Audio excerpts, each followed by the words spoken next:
towards recovery. So I think that the changing of the behaviours comes a little bit later on. First of all, you've got to have the realization, and it's only then can you take those next steps. So the behaviors only started to change when I realized what behaviors needed to change. I needed to understand, how was I self-sabotaging?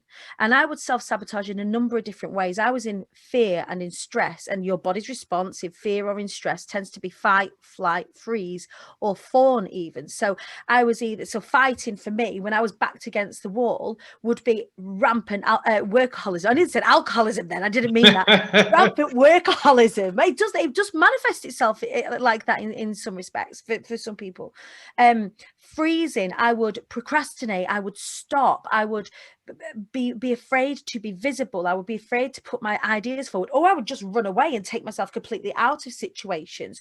Or to gain back some control, I would start to overgive, all in this stress space. So once I understood what my self-sabotaging behaviors were, it was only then, so again, admission and awareness is the first step towards recovery. It was only then that I could start to break those cycles.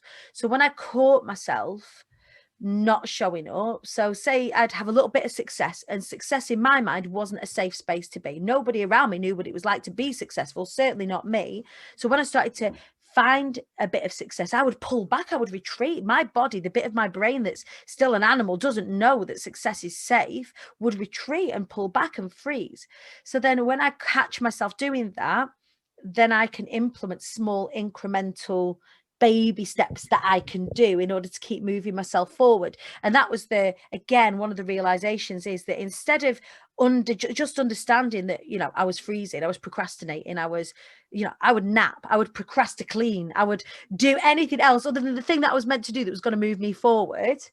I would try and get out of it. When I realized that that was the behaviors, instead of trying to tackle everything head on, taking some baby steps towards the alternative was what was really, really helpful for me. And that positive reinforcement that actually I wasn't continuing on those cycles, even if it was just a baby incremental step towards the success that I wanted, instead of being so fearful and trying to tackle the whole thing head on.